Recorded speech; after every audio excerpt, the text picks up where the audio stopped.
Getting rich is very easy. Just start doing this.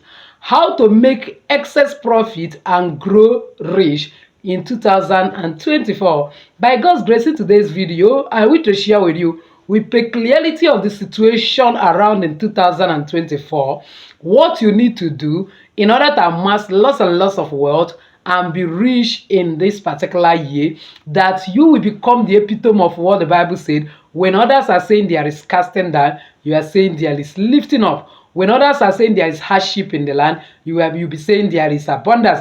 When others are starving, you will be eating the good of the land. So if only you follow me to the end of today's video, I will share that amazing information with you. But before then, please press the like button so that like mind will get this video. As you do so, may God bless you. Welcome back to Jenny Global Solutions. In this particular channel, I discuss three important variables which are actually finance, health, and spiritual tips. In this channel, I explain to you both spiritual and physical ways of manifesting money, and then health tips, as well as how to use spiritual tips to back up your health and finances spiritually, so as to live overcoming life in this world we find ourselves. So if this is the very first time you're landing in this beautiful family, you are highly welcome. Please kindly hit the red subscribe button to be part of the family and the bell notification so as to get my next upload. So for my returning subscribers, I love you so much. Thank you for always stopping by. Without wasting your time, let's dive in.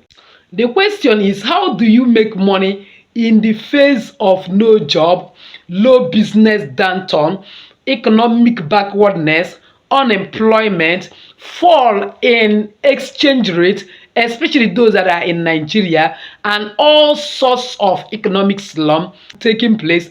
And on top of that, a lot of prophecy has gone ahead of this year that there is going to be recession, there is going to be famine, there is going to be more hardship in the land. And the question is, how exactly are you going to be benefiting from this particular economic woes that has been prophesied? That if exactly that this comes to pass, how are you going to handle it? Are you prepared already for what is coming, or you are living by chance? But believe me, living on purpose is still the best, not living by chance. So let's assume that these things later become a reality. How are you going to survive? Then I wish to also throw a question. Please, you can make your comments in the comment section concerning this video. I wish to know your opinion. I wish to bring this to your notice, that people that are creative, people that have rich, wealthy mindset normally grow during this type of period, because they think outside the box and make certain decisions that take them to the next level. And that is why I'm here to think outside the box for you. But before then, I want to give you an example. Do you notice that during COVID-19, some people benefited most? Why some people are the one who lacked? For example, Jeff Bezos, which is the owner of Amazon, of course, benefited a lot during COVID-19, so much so that he became the richest man in the world simply by becoming like an agent that connected the buyer and seller. In other words, he was into digital business.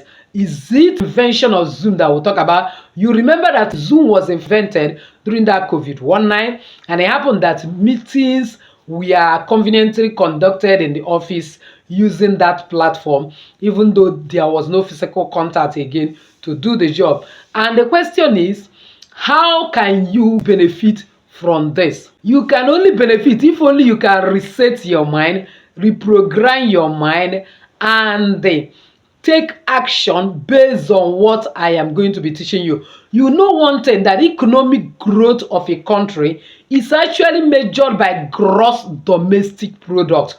And when gross domestic product is increasing, the economy is good. But when gross domestic product is decreasing, the economy is bad. And once there is prolonged decrease in gross domestic product, as we are gradually witnessing now in Nigeria, then the economy is considered heading into recession or already in recession. What actually causes this economic recession or the reduced economic growth? You know that according to Adam Smith, he was talking of forces of demand and supply, that there is an invisible hand in the economy. The economy is self-adjusting. That is the price system that forces demand and supply to try to blend to each other in order to cause equilibrium. And in the sense now, when there is excessive hardship, for example, in Nigeria, where fuel subsidy have been removed, and then the price of things shoot up, price of transportation, and every sector, one way or the other, depend on transportation for one thing or the other, automatically there is reduction in the quantity of goods purchased. Because of what? People take home pay cannot take them home anymore, so they have to curtail lots and lots of their expenses, because market forces are pulling down to make sure that the economy goes down. Now, if you must benefit in time like this, if you must not go down with the going down of the economy, you have to, one, avoid panicking, avoid having negative mindset, avoid complaining. One of the things that made God to massacre the children of Israelites in the wilderness and made them not to smell that particular promised land was murmuring and complaining. They were just looking at now, with here looking beyond the future, and God was not happy. He has to massacre them. So in other words, if you start panicking, creating negative mindset, complaining, how am I going to make it? What if I can no longer pay school fees? I am tired, I am frustrated, I wish I'm not in this world. It will not make any difference in the economy, but it is going to make serious negative difference and negative impact in your life. You have to bear in mind of one thing, that nothing is permanent. No condition is permanent. No condition will be constant forever. That everything that is happening now, happening in any country, is just temporal. It is just a question of time. Things will normalize, and that is why that no matter what you are going through, you should not by any chance allow your mind to be subjected based on the problem that is on ground. That is another thing. Know that it doesn't last, it will change. Then the next thing you have to start doing is, don't spend like every other person. Be miserly in your spending. Try to save more instead of spending money anyhow like some people spend. If you are fond of wasting your money, because that is what I'll call it, in liabilities, things that will make you to spend more instead of saving money, you may need to stop. If you are type that changes car every month, every year, the car actually to a great extent might be luxury. It might also be beneficial to bet. One way or the other, it is a liability, because if one or two parts spoil there, you know how much you are going to spend. Now, instead of throwing money up and down, start saving money. If there is anything you will do for yourself now, is to save money.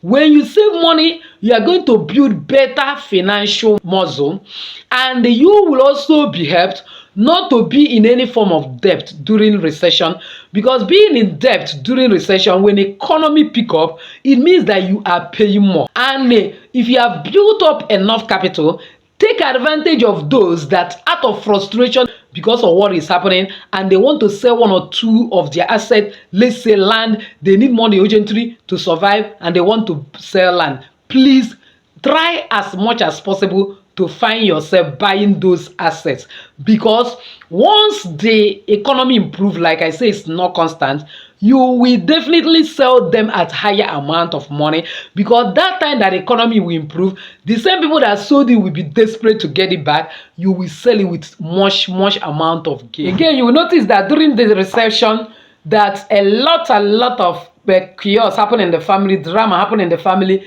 because of lack of money and so on. Before you know it, divorce, devaluation of the currency, like we are seeing, our currency is almost going down the drain in this particular dispensation.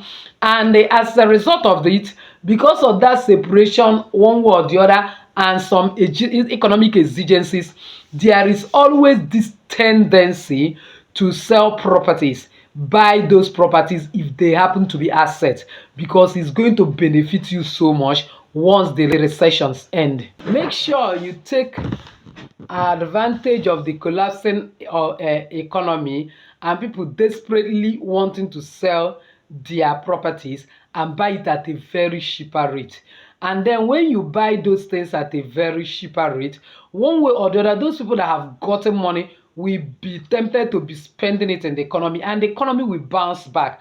As soon as it bounce back, you can sell back those things at a higher price. It can even be shares, depending on the country, because I know Nigeria share business or stock exchange business is not viable for now, but I know that it's still viable in some country. It can be lands. The best will always be landed property, and believe me, you will make a lot of headway when you do this. So what are we taking away out of this video? Save lots and lots of money.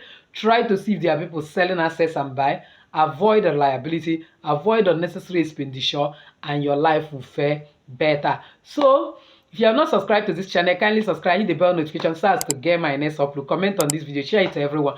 My channel be helping a lot of people. As to do so, may God bless you. So with this, I've come to the end of today's video.